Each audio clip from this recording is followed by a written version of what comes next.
Today I'm going to be showing you how to edit photos in Lightroom. Let's get right to it.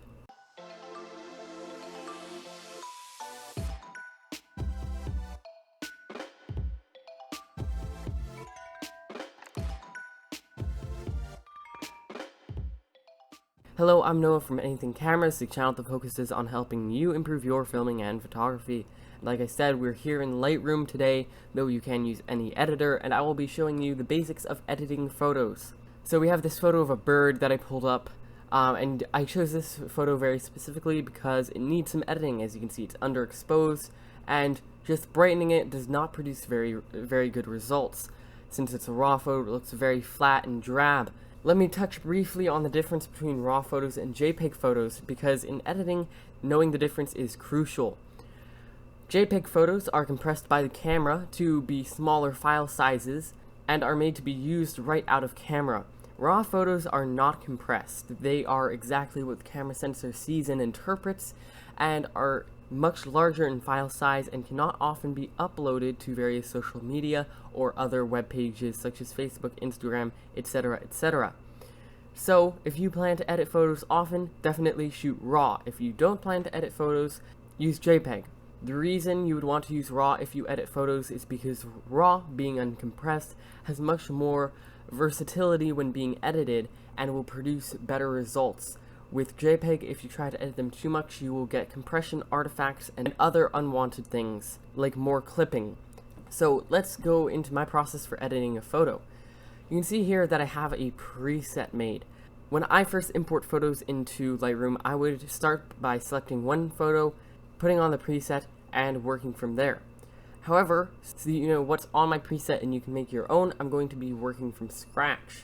Because there are things that I always do to every single photo, such as sharpening, that I just have a universal preset for, so that I can edit one photo, adjust it, and then sync the settings across. If you want to know more about that and other time-saving hacks, we have a video about that found in the cards above.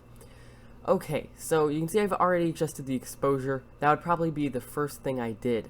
However, as I said, there are things I always do to photos. So, I will work through those before making the adjustments. I will always put clarity up by about 10, maybe 15. Vibrance will go up by about 10, as well as saturation. We can look at it before and after. It just makes the photo pop a little bit more. I also add contrast, maybe about 15. Doesn't need to be exact. And I will also put on a basic S-curve in the tone curve menu, like so. And you can see already between those, what was that, 4 things? If we go back and forth, it makes all the difference in the world. I also add sharpening to the image. I will put it up pretty high, higher than you might normally, and that is because I like to sharpen only the edges of the image. So you can see I'm dragging around the masking slider to sharpen the edges of everything and not the middle. This is especially important with a very blurred background like this, because it will make it look even more blurred if you don't sharpen it, but sharpen other things. Sharpening the edges of various objects in the image is what professionals do, and for good reason. I will also usually add some noise reduction, maybe about 20 or 15 or 20, and then remove it if the ISO is below maybe 400. And as you can see,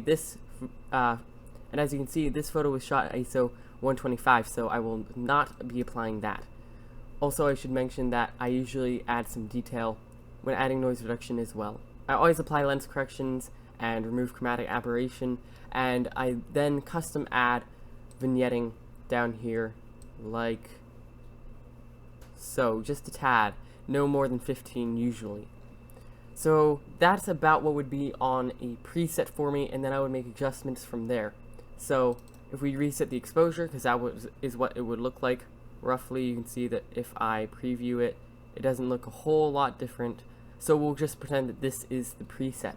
After I apply that preset, I would first start by brightening up the image until the histogram looks about right. But as you can see, some areas of the image are rather bright, so I would take down the highlights and maybe take down the blacks a little bit to add some more contrast. I would also warm the photo up, like that. Maybe use the eyedropper tool on something black, gray, or white to get an automatic temperature And that looks pretty good, but I would make it a little bit colder and a little bit more magenta, like so. I think that looks pretty good. So then, this is looking pretty good to me, and I don't think there's much more I would do. However, I would apply a crop. I generally crop my photos a little bit. I like to shoot a bit wider than I want the final image to be so that I don't accidentally cut anything off. Keep in mind, cropping your photo does reduce the resolution of the overall image, so if you are shooting with less than 24 megapixels, I would not recommend this.